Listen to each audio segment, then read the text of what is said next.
إذا مشاهدينا بنرحب فيكم من جديد. بتستمر دبي بترسيخ مكانتها كوحدة من أبرز الوجهات العقارية عالميا، حيث بتجذب المستثمرين بفضل تنوع مشاريعها العقارية والبنى التحتية المتطورة.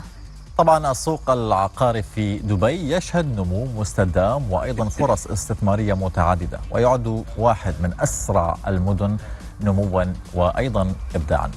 دبي مدينة الأحلام التي أصبحت وجهة عالمية للعيش والاستثمار، حيث تجمع بين الفخامة، الحداثة والفرص العقارية الواعدة.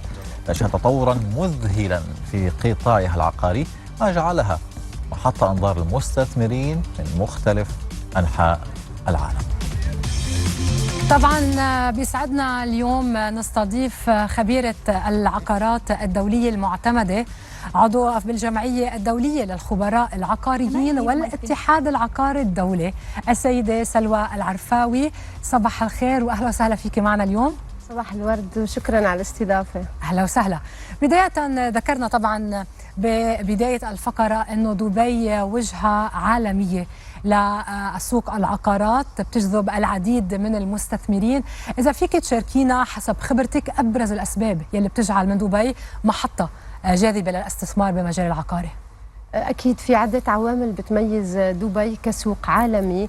رح خبركم أهم العوامل. يعني أول شيء الموقع الاستراتيجي لدبي للإمارات عموما كرابط بين قارة آسيا وأفريقيا وأوروبا. نعم. يعني this is one of the basic يعني فاكتور. وكمان بدك تحطي دبي كواجهة تستقطب المستثمرين، وخاصة الريلوكيشن اللي عم نشوفها من البليونيرز والمليونيرز، أصحاب الثروات المالية اللي عم يجوا على دبي كوجهة آمنة. أول شيء الاستقرار المادي والقوانين الحكومية الآمنة جدا اللي نعم. يعني تقود دبي to be a leader in a whole يعني the whole area MENA region. رائدة بمنطقة الشرق الأوسط وأفريقيا، شمال أفريقيا. نعم. سلوى، للمستثمرين الجدد نحكي إذا حابين نعطيهم نصائح عن السوق العقاري في دبي، شو تنصحيهم؟ مهم جدا. أول نقطة بنصحك فيها أنت كمستثمرة جديدة وأي مستثمر آخر، أول شيء educate yourself، يعني تعلمي، شوفي السوق العقاري، شوفي المتطلبات السوق. أنت كمستثمرة أين ترين نفسك كمستثمرة؟ أهدافك من الاستثمار العقاري يعني، وتحاولي أنه تشوفي خبراء أكاديميين لهم يعني خبرة في المجال، يعني يقدروا يكونوا مفتاحك، ويعني والاستشارة تكون عن طريقهم. وأنت أول شيء تكوني عارفة where you want to invest، أين تريدين الاستثمار. نعم. وما هدفك من الاستثمار، أول شيء مهم جدا يعني. طب أنا معي السيدة سلوى، عادي ما رح بعد، رح أتوجه مباشرة لك. أهلا وسهلا وأنا حاضرة بأي وقت. طيب هلا لا شك حضرتك ذكرتي عوامل عديدة تجعل من دبي محطة وواجهة لجذب المستثمرين في القطاع العقاري، وذكرتي أمر أساسي القوانين. طبعا الأمن والموقع أمرين أساسيين، ولكن القوانين يلي موجودة ويلي يحرص المشرعون على سنها لحماية المطور والمستثمر، ما مدى أهميتها؟ أكيد جدا. يعني القوانين التي تسن في هذا الموضوع لها دور محوري جدا جدا جدا. يعني أهم أسباب الاستقطاب في دولة الإمارات ودبي حصرا هي القوانين. يعني أنا سعيدة جدا أني أنا اشتغلت مع سعادة سلطان بن مجرن، وتركه هلا على مسيرته عم يشتغل السيد سعادة مروان بن غليظة. الحقيقة دائرة الأراضي والأملاك والقوانين التي تسن، إن كان قوانين التي تحمي المالك، إن كان للبيع أو للقوانين الإيجارية جدا صارمة. قانون حساب الضمان الذي يحمي كل مستثمر أنه يضع استثماره في مكان آمن، اللي هو حساب الضمان، يحميك أنت بدرجة أولى. القوانين اللي فيها شفافية بدرجة عالية جدا، طريقة التعامل والمعاملات التي تتم يعني، والمراقبة، هذا أهم شيء في دولة الإمارات ودبي حصرا. أنا أشدد على دبي لأن دبي ما شاء الله رائدة إن كان قانونيا أو استراتيجيا. نعم. جميل.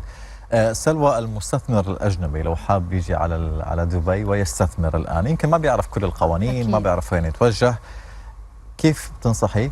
أين يتوجه؟ شو هي الخطوات؟ أول شيء شو يعمله؟ مثل ما خبرت الأستاذة، أنا أهم شيء أول نقطة اللي هي التثقيف، يعني دراسة السوق، متطلبات السوق. حساب الضمان، فهم مين المطورين الموثوقين الذي لازم أنا أتعامل معهم، الخبراء الوسطاء الأكاديميين اللي هن يشتغلوا تحت طائلة دائرة الأراضي والأملاك، وكذلك فهم، أرجع أكرر نفس النقطة اللي هي فهم هدف الاستثمار، أنا كمستثمر أجنبي شو هدفي من الاستثمار، وكذلك الانتفاع من القوانين الموجودة بدولة الإمارات، منها التأشيرة الذهبية اللي هي الجولدن فيزا. أهم نقطة يجب المستثمر الأجنبي أن يحطها بعين الاعتبار، لأنها رح تسهل له عمله أو ريادة أعماله وإقامته في دولة الإمارات ودبي حصرا، لأن حتى القوانين تبع الإقامة الذهبية تغيرت، صار انه قبل لازم تحط 1 مليون درهم ليكون اليجيبل، هلا لتكون 750 هلا صارت 20%، يعني 20% بعد ما تدفع 20% من قيمة العقار تكون يعني صرت اليجيبل، مصرح انك تقدم على طلب للتأشيرة، وهذا اصلا تحفيز لجلب الاستثمار الاجنبي والعربي كمان. يعني طيب لا يخفى على احد انه نحن بخضم الثورة التكنولوجية الرابعة. أكيد. نحن أيضا في خضم مرحلة لا تشبه مثيلاتها من المراحل يلي مروا علينا. الذكاء الاصطناعي لاعب أساسي. أكيد. حضرتك صاحبة فكرة خاصة على الميتافيرس أو العالم الافتراضي، خبرينا من وجهة نظرك ومن خبرتك مدى أهمية الدمج بين العالمين الواقعي والافتراضي وأهمية الذكاء الاصطناعي بمجال العقارات.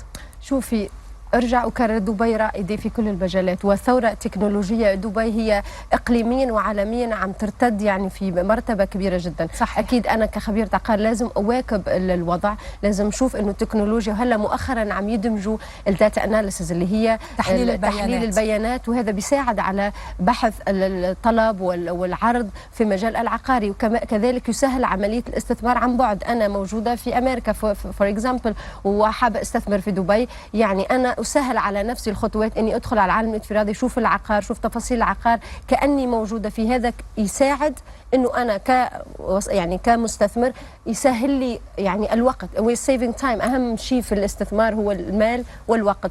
نعم. ودبي رائدة في هذا المجال، يعني عم تتطور البروبتك والبرينتك والسوات اناليسيز، يعني هي مصطلحات لم أجدها بالعربي يلي هي يعني الأبعاد الثلاثية للعقار يلي بيكون موجود إن كان عقار أو حتى عن طريق تحليل بيانات مهم جدا.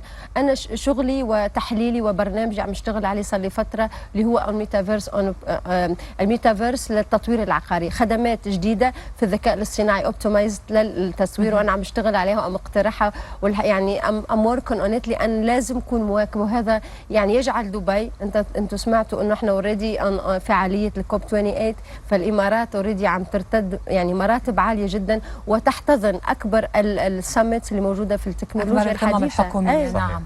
جميل. ايضا حضرتك بتعطي دوره للمراه؟ صحيح. انا عندي برنامج اللي هو الاستقلاليه الماليه عن طريق الاستثمار العقاري. البرنامج هو دوره للمراه تساعد المراه وتشجعها ليكون عندها دور فعال في النظام الاستثماري. ومؤخرا ما شاء الله المرأة الإماراتية عموما وصلت انه لدرجة ان هي تكون مكتسبة يعني رؤوس اموال ومحفظة عقارية جميلة. فانا اشتغل على هذا الموضوع، اني انا اساعد نساء مش بالضروري تشتغل، ممكن تكون موجودة في البيت، أساعدها لتكون مستقلة ماديا عن طريق الاستثمار العقاري، إن كان عن طريق الاستثمار العقاري التقليدي أو عن طريق الكراود فاوندز، اللي هو في برامج خاصة، وفي بنوتة إماراتية جميلة أنا ممكن أشكرها أونلاين اللي هي لطيفة بن حيدر، 26 سنة عملت برنامج وبلاتفورم يساعد إنك تستثمر عن طريق 5000 10000 درهم تبلش تستثمر وتعمل محفظة عقارية. فأنا اخترت إني نساعد المرأة ونشتغل على هذا الموضوع، لأني أنا لما فتحت مجالي 2012-13 بمجال العقارات كان يعني مجال مهيمن رجالي بحت. صحيح. فإني أثبت نفسي كخبيرة عقار أكاديميا، حابة إني أنا نكمل في نفس المجال، إني ساعد المرأة إنه تكون سكيور فاينانشالي، وهذا يساعدها نفسيا لتبني نفسها ويكون عندها صحة نفسية، تكون حاضرة إنها تكون لها دور فعال في المجتمع، وتكون بارت يعني جزء من هذا التطور الموجود في المجتمع تبع دولة الإمارات والعالم. يعني نحن اوريدي في دولة عالميا مستقطبة، فحاول انه المرأة ترتد الى مرتبة ان يكون عندها نسبة عالية في الاستثمار. لا نعم، لا شك أنه الصورة اختلفت أكيد. عن عام 2013 عن أكيد. بداياتك. أكيد. هلأ منلاقي العديد من الخبيرات العقاريات والمتمرسات أكيد. يلي ينافسنا الرجال. أكيد. طبعا الرجال دائما عندهم مشكلة بالموضوع، لأنه ما عندنا مشكلة. أثبتت الدراسات أنه المجالات اللي تدخل فيها المرأة بحكم يمكن دقتها ومرونتها قادرة أنها تبرز فيها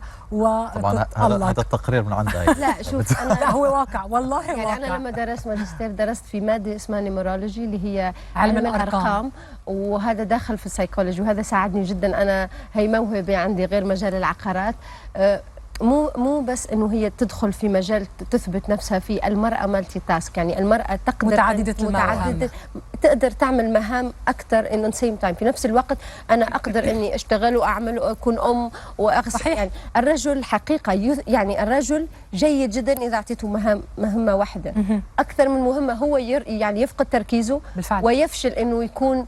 بس الرجل يعني هاو تو سي هو الايدول، الرول موديل في اكثر من مجال، هو القدوة. ايه القدوة. ولكن يعني لا نخفي انه المرأة فعالة في مجالات تحتاج ويعني لها قدرة انك تشتغل اون مالتي تاسك. نعم. الحقيقة يعني. وبس توضيحا أنا أنا من غير قاعد ممكن بين امرأتين جميلتين، ما بقدر أقول لا شيء. أنت قلت لي إنه المعلومة من عندي، من غير الممكن إني شارك معلومة مباشرة على الهواء ما أكون متأكدة منها.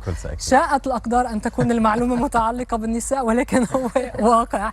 طبعا السيدة سلوى العرفاوي خبيرة العقارات الدولية المعتمدة وعضو بالجمعية الدولية للخبراء العقاريين والاتحاد العقاري الدولي، شكرا جزيلا لكافة المعلومات اللي قدمت لنا إياها. شكرا جزيلا لكم. شكرا كثير لك. شكرا برشا كمان بتونس. Thank you so much.